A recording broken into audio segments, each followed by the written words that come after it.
Welcome to the Equipped Disciple channel. My name is Rick McClatchy. I will be your host. We are here to be and to make disciples of Jesus, and we do that through daily devos, through Sunday sermons, and through other discipleship resources. We are here to equip you to be an equipped disciple. All right, welcome into another day of your daily devos. I'm Pastor Rick, and we are jumping on in to Genesis chapter 18 today. We're going to cover about the first half of the chapter, just talking about disbelief and denial. Some interesting little topics to cover in this chapter. And so if you're liking the content on the channel, if you could like and comment, subscribe, that'd be so cool. Otherwise, we're going to jump into verse 1 of the chapter. Maybe if I can get my screen to work here.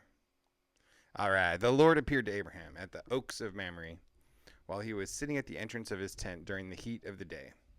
He looked up and he saw 3 men standing near him, and when he saw them, he ran from the entrance of the tent to meet them, and he bowed to the ground. And he said, "My Lord, if I found favor with you, please do not go on past your servant.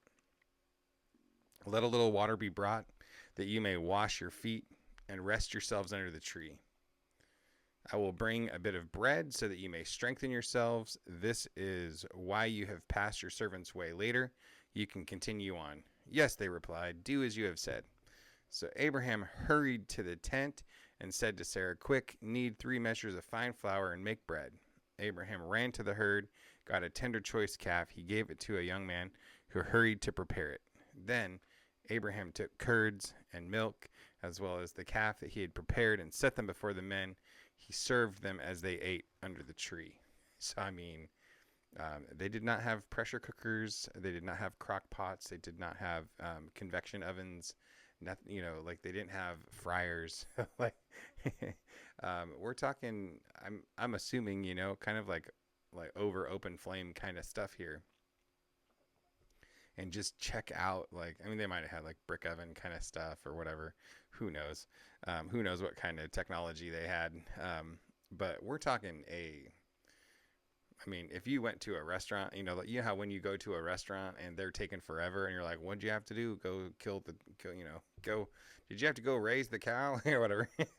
And so I think that is kind of similar to what's going on here. Is goodness gracious. They would have had to have been there for hours waiting for the food to arrive. But it's interesting that Abraham was so interested in them not passing by. It seems that Abraham knew who they were. He was familiar enough in his relationship with God when these men came by, he knew they weren't just men. And so Abraham rushes out to meet them and just asks them to not pass him by, and then shows tons of hospitality, just tons of sacrifice, tons of service involved here to make them feel welcome. And quite honestly, this is mostly, just historical narrative to speak of. And so you don't have to draw all kinds of crazy insight out of these stories. A lot of times it's just the way the story happened, and that is what it is, But it kind of got me thinking about my relationship with God. And I just thought, I'm going to pass it along to you. And if it sticks, great. If not, no big deal, this isn't in the Bible and you need to follow these instructions. It just got me thinking about my relationship with God. And there's another time in the New Testament where the disciples are out on a boat and Jesus is walking on the water, and it says that Jesus intended to pass them by, but because they cried out to him and asked him not to pass them by, he stopped and stayed with them. And so it was just interesting how our desire for Jesus can impact how much of his presence we get to enjoy. And it kind of makes sense. Do you hang out with people that tolerate you, or do you like to spend time with people that want you to be there, that ask you to be there? I know personally I'm kind of interested in people that want me to be there, right? Those are the people that you're drawn to. Those are the people that you want to spend time with. And so thankfully God is not only in that kind of manner, Thankfully, God is extremely gracious that even when maybe we're not displaying the highest level of desire or anything like that, um, we he still comes to us. He still spends time with us. So it just got me thinking about, and also just the tons of hospitality that he showed and all that kind of stuff. It was like, man, he put out a lot of effort. He like tired himself out, like getting ready. He got other people involved in prepping for them. And so just something that I think we could all kind of meditate on a little bit is, what service have we been willing to give to the Lord, to to show our desire to be with him, and how many times have you cried out to the Lord and said, hey, don't pass me by today. Like, I need you to stay with me, and let me go make you a cup of coffee. Like, I made myself a cup of coffee this morning, but let me make you one. So anyways, just kind of food for thought. Jumping into, where is your wife, Sarah? Verse 9, they asked him. There in the tent, he answered. The Lord said, I will certainly come back to you in about a year's time, and your wife Sarah will have a son. Now Sarah was listening at the entrance of the tent behind him. Abraham and Sarah were old and getting on in years, and Sarah had passed the age of childbearing. Now she laughed to herself, after I am worn out and my Lord is old, will I have delight? And I mean, is that not just the realest kind of comment you've ever heard? So she'd passed the years of childbearing, and her trouble in believing was more focused on herself than it was on God, and also maybe just a tiny bit of irritation or annoyance with God that he had taken so long, because the promise had been lingering out here now for about 25 years. 25 years, like, man. So it's hard to have any kind of criticism towards them, because the wait was a long time.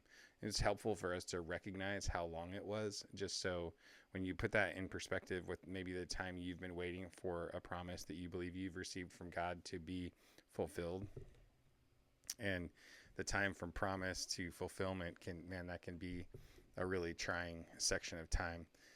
But I believe that this issue of focusing more on ourselves can be really key for all of us. That, do you just look at your natural circumstances? Do you just look at the normal, natural situation in front of you? Or do you think about the supernatural God that you serve? Because it's like, if you believe that God created the heavens and the earth, then why in the world couldn't you believe that God's going to do this thing? And why would you laugh? Why would you pass it off like, yeah, whatever, like, now it's going to happen. So, potentially there's just some heart stuff that Sarah probably maybe needs to deal with. But I'm not her counselor. So, but anyways, verse 13, but the Lord asked Abraham, man, see, I got all in the groove of calling him Abram, and now I can't. Have you ever had a friend in your life where they change their name and it's a struggle, to start calling them the new name? That's where I'm at right now with Abram and Abraham. So, but the Lord asked Abraham, why did Sarah laugh, saying, can I really have a baby when I'm old? Is anything impossible for the Lord? At the appointed time, I will come back to you, and in about a year, she will have a son. Sarah denied it. I didn't laugh. She said, because she was afraid. But he did reply, no, you did laugh. And I like that the angel of the Lord just kind of calls her out. Like, no, I know that you laughed. And so just the one main thing from that last section, just be honest before the Lord. Okay. So it's okay. We all have times where we don't believe. We all have times where we struggle with unbelief. It's, Lord, I believe, help my unbelief kind of moment. Just be honest. Just be honest with the Lord. If God says something to you and it makes you laugh because you're like, that seems ridiculous, how could that possibly happen? No need to fake it. He knows who you are. He knows what you've done. He knows how you, he knows. It's probably part of his process anyways. Like, he's probably trying to teach you something, bring you across something. Like, he's trying to help you specifically. It's not just some generic miracle. But good, bad, ugly, doesn't matter. He already knows how you're feeling, how you're processing that thing. So just let him know. Just be honest. There's something powerful about, because I think when we lie about stuff, it does more to negatively impact ourselves. I mean, it doesn't really affect God, other than it could probably tick him off a little bit. But it hurts us. It doesn't hurt God. And so when you're dishonest, when you're deceptive, when you're hiding things from God because you think you're somehow like afraid he's not going to take the news well, just remember, he already knows the news, like he already knows that you laughed about it. He already knows that you're having a really hard time believing this thing. And he's not intimidated by that. He's not intimidated by that at all. I think what we need to do, once again, is just seek to know him better and more and better and more, because it's knowing him that builds trust in him. Trust is built on relationship. Trust is built on relationship and experience of past performance a lot of times, where because that person has proven themselves faithful over and over again, which means a lot of times you need to rehearse the things that God has done to show himself faithful. So there you go. Show some hospitality, dig into your relationship with God, make time, serve him, show him some hospitality. I love that idea. And then don't just look at yourself. Don't just look at your natural circumstances, but look at the God who is calling you. Look at the God who is going to fulfill the promise, and then be honest before the Lord. Amen. All right. Have a great day. I hope you're encouraged today, and I'll see you tomorrow.